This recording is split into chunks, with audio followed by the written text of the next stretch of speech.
Você sabe o que é infodemia?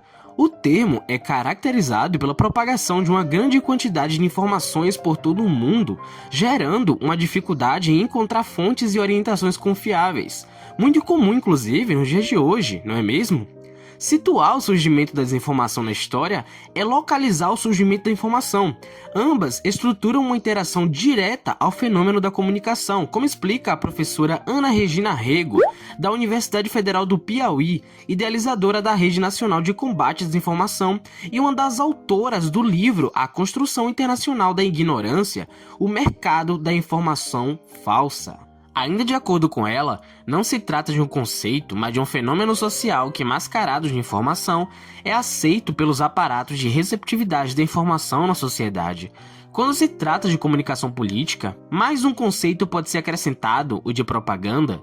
Uma das primeiras definições desse termo foi desenvolvido por Harold Lasswell, cientista político e sociólogo estadunidense, aonde para ele se refere unicamente ao controle da opinião pública por símbolos significativos ou, para falar mais concretamente, por histórias, boatos, relatórios, retratos e outras formas de comunicação social.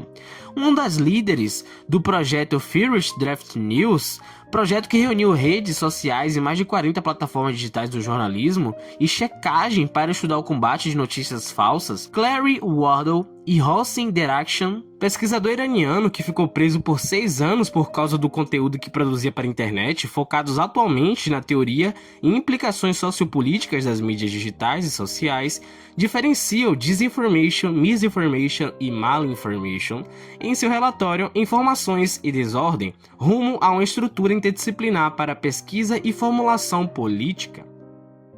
Todo mundo sabe que as fake news são conteúdos mentirosos, que foram feitos para enganar. Mas existem outros conteúdos que não são mentirosos, mas que são manipulados e que também podem prejudicar nosso entendimento da realidade. No vídeo de hoje, vamos ver que muito além das fake news, existem outros conteúdos que também podem enganar e confundir.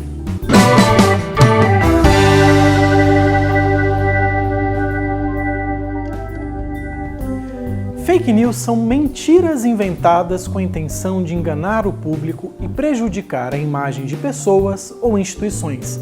Podemos considerá-las como o tipo mais radical de desinformação, justamente porque a fake news é 100% falsa.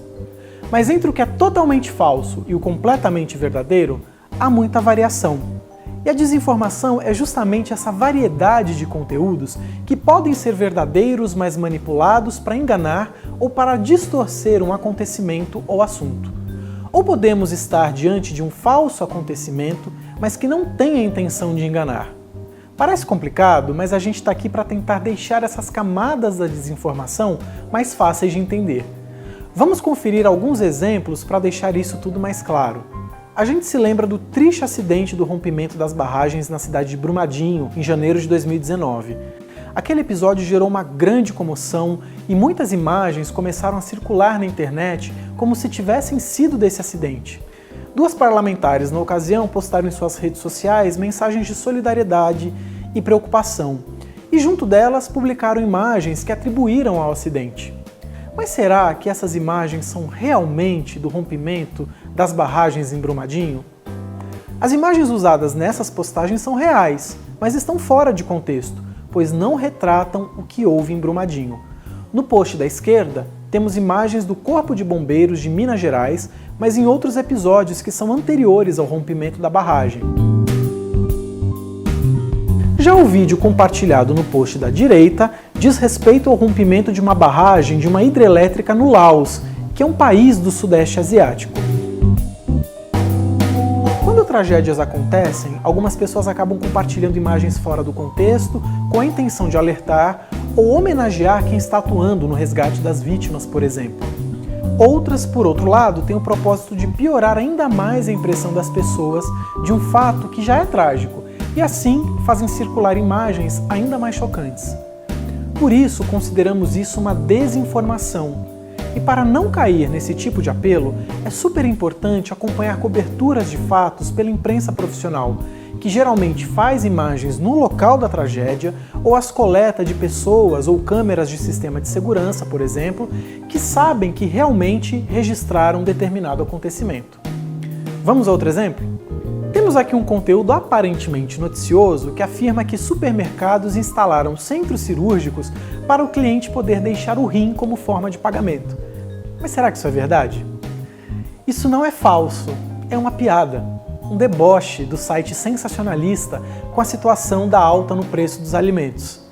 Esse conteúdo não pode ser considerado uma fake news, pois o intuito não é fazer as pessoas acreditarem que os supermercados terão centros cirúrgicos, mas fazer uma piada de uma situação. Mas olha só a confusão que esse tipo de conteúdo pode causar entre os que simplesmente não sabem que todos os conteúdos desse site são sátiras e que a intenção delas não é informar, muito menos desinformar, mas fazer rir. Vamos ao último exemplo? Este comunicado circulou bastante em 2020. Tinha o público idoso e seus familiares como alvo. Ele afirmava que a aposentadoria de quem fosse pego na rua seria suspensa. E será que era verdade? Aqui estamos diante de uma fake news completa, uma invenção para amedrontar pessoas idosas e suas famílias.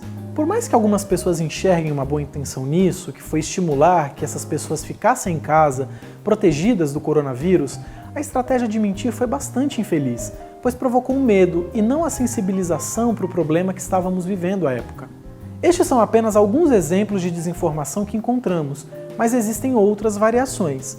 Para saber mais, convidamos você a acessar o site do Educamídia 60+. Desinformação causa problemas reais. Uma mentira completa ou um dado manipulado podem provocar consequências sérias. Podemos punir pessoas sem culpa, ter uma crise agravada pelo pânico da população ou ainda ter o ódio e preconceitos alimentados por falsas afirmações ou falas e imagens tiradas do seu contexto original. Se você gostou desse vídeo, não esquece de curtir e de ativar o sininho para receber notificações sobre novos conteúdos por aqui. E deixa nos comentários que tipo de desinformação você costuma ver mais por aí. Até o próximo vídeo. O relatório gerado através do estudo sobre a desordem da informação define disinformation como informação falsa espalhada de forma deliberada e consciente. A misinformation como uma informação falsa que é transmitida sem intenção e a malinformation que é através de informações verdadeiras, porém tiradas de contexto. Portanto, a desinformação intencionalmente quer disputar uma narrativa, e isso significa disputar o sentido das histórias e concepções.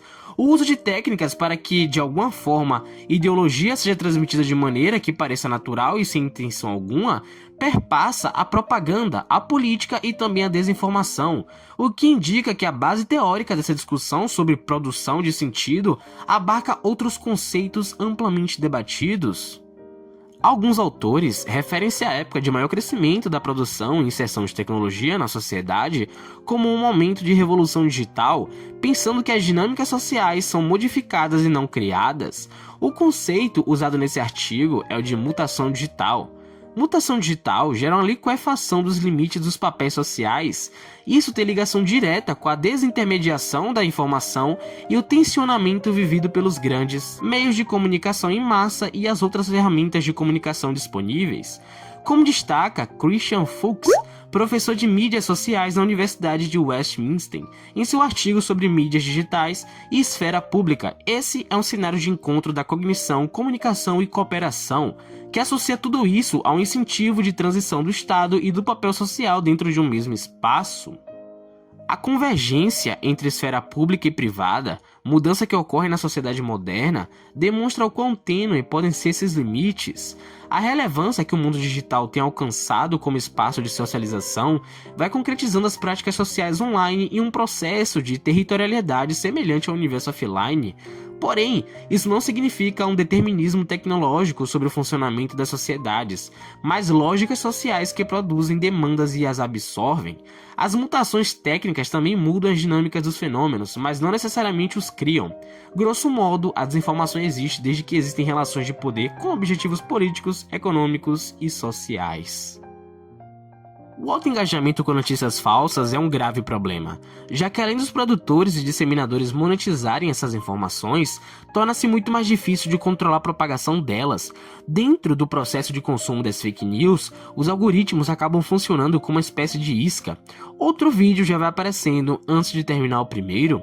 Eles vão criando uma forma, e não só no YouTube, como em outras mídias sociais, de você continuar na plataforma, continuar interagindo sem sair ininterruptamente. Quanto mais tempo as pessoas ficam na plataforma, maior a possibilidade de conseguir anunciantes e recursos. É um modelo para poder fisgar as pessoas e continuar fazendo com que haja interação com um vídeo após o outro. Buscando criar uma interação com a problemática, as diferentes formas de artes exercidas pelas vastas categorias de artistas contemporâneos critica e combate essas ações ao buscarem maneiras de se envolver na política, transformando a arte em protesto. Conforme as pessoas entram em ação com passeatas e manifestações nas ruas, alguns artistas usam suas mentes criativas e assumem a responsabilidade de provar que a arte desempenha um papel vital na sociedade. Em seu sentido mais amplo, a utilização da arte como mecanismo de protesto sempre esteve presente na música, por exemplo. Assim como em todas as formas de representação visual, a expressão artística ocupa um lugar indiscutível no ativismo social contemporâneo. Por exemplo, há uma longa e talvez até antiga história de escritas em paredes e o que hoje chamaríamos de arte de rua e grafite, que surgiram justamente como meio de expressar o descontentamento e captar a atenção do público. Embora diversos filósofos como Platão e Kant tenham tentado explicar o que significa arte, uma coisa é certa, não há um consenso universal sobre a definição exata dessa palavra. Ela é, a grosso modo, toda e qualquer criação de algo belo e importante, feita de modo consciente e voluntário. Isso já nos leva a pensar em outros conceitos, como de beleza e significância, que podem variar muitíssimo de pessoa para pessoa. Afinal de contas, nós temos conceitos bastante diversos de beleza e da importância de certas coisas. Vários fatores podem influenciar nossas opiniões, como a nossa cultura e todas as experiências que vivemos ao longo de nossas vidas. Além de nos entreter, A arte tem diversas funções importantes para o desenvolvimento do mundo até o modo como encontramos nos dias atuais. Suas principais funções podem ser físicas, sociais e pessoais. A funcionalidade física da arte corresponde aos artefatos criados com algum objetivo de uso bem específico. Como exemplos, podemos citar a arquitetura ou a peculiar criação de utensílios domésticos de civilizações antigas que hoje estão comumente expostos em diversos museus ao redor do planeta. Já nos âmbitos sociais e pessoais, as funções são um pouco mais complexas e normalmente se fundem. Além disso, a arte pode atuar diretamente como um mecanismo de alteração da sociedade, servindo como ferramentas para manifestações sociopolíticas. O artista contemporâneo pós-moderno, o artista visual, o artista plástico, e aqui entram diversas outras terminologias ou mesmo categorias, é também um indivíduo que vive em um mundo contemporâneo, sendo influenciado por ele a todo instante, sofrendo impactos na sua maneira de se relacionar, pensar, agir e etc. Em um mundo o qual o conceito de redes já faz parte do imaginário coletivo como uma metáfora da interação social, experiência, produção e consumo, assim como a máquina e as engrenagens do fazer na era industrial, um mundo no qual a oposição entre individualidade e coletividade também se repete historicamente, estando hoje relacionada ao indivíduo e às novas tecnologias da informação. A forma como o indivíduo se agrupa, seja eletronicamente ou não, para formar grupos ou comunidades, ou se isolando, mesmo estando conectado à rede, nos revela uma relação esquizofrênica entre a rede e o ser. Enquanto a arte como protesto é particularmente adequada para o momento contemporâneo. Ao longo da história, os atores cívicos mais eficazes casaram as artes com campanhas de mudança social, usando abordagens estéticas para fornecer uma perspectiva crítica do mundo como ele é e imaginar o mundo como ele poderia ser. O dadaísmo é um ótimo exemplo. O movimento Dada era uma forma de anarquia artística nascida de desgosto pelos valores sociais, políticos e culturais iniciados em Zurique em 1916. Abraçou elementos de arte, música, poesia, teatro, dança e política. O dadaísmo não era um estilo de arte propriamente dito, como o cubismo ou fauvismo. Foi mais um movimento de protesto com manifesto antissistema. Na década de 1920, os dadaístas fundaram a famosa boate Cabaret Voltaire. Este local foi uma junção entre uma discoteca e um centro de arte, onde os artistas exibiam seus trabalhos no cenário de música experimental, arte performática e política, como poesia, leituras e dança. Eles também inventaram cartazes artísticos a partir da colagem como meio acessível, e eles também usaram as colagens para se apropriar dos jornais em reação à Primeira Guerra Mundial. O grupo entrou em várias disciplinas, como escultores, designers, artistas e poetas. Suas performances iniciais eram relativamente convencionais, mas se tornaram cada vez mais dissidentes e anárquicas em resposta à carnificina gerada a partir da Primeira Guerra Mundial. Eles viram o massacre incessante como uma prova inegável de que as autoridades nacionalistas, de ambos os lados, haviam falhado na sociedade e que o sistema era corrupto. No Brasil, o dadaísmo trouxe principalmente as artes plásticas e a literatura, que foram representadas pelos artistas do movimento modernista. Tendo em vista que os modernistas faziam parte de um movimento que situava-se entre o polêmico e o arrojado, esse modelo de arte como protesto que desencadeou na Europa caiu muito bem e serviu de grande influência para artistas nacionais. Usamos a arte para um amplo espectro de propósitos, principalmente porque temos olhos para ver. As pessoas precisam se comunicar umas com as outras, expressar seus pensamentos e reações. A suposição de que a arte já foi decorativa e agora é apenas comunicativa de ideias sociais e políticas não é precisa. A arte não passou por um processo lineado simples ou complexo. Por exemplo, as pessoas sempre fizeram imagens por muitas razões, decorativas, comunicativas, emocionais e etc. E ao mesmo tempo, as pessoas sempre utilizaram desse espectro e a capacidade de mudança através das artes para poder lutar por melhorias nas diferentes duras realidades e movimentos autoritários ao redor do mundo todo. Então, não é algo que surgiu recentemente. Com o avanço da tecnologia e as tendências de mudanças nas relações e comunicações de poder, profissionais e sociais, desde as mais básicas até as mais complexas, também com a crescente aquisição de conhecimento sobre o uso das redes sociais, percebe-se que a arte e os artistas possuem um papel fundamental nesse meio, já que entender como a internet e as redes sociais interagem com o campo das artes visuais significa entender conceitos de redes, banco de dados, coleta, organização e análise da informação.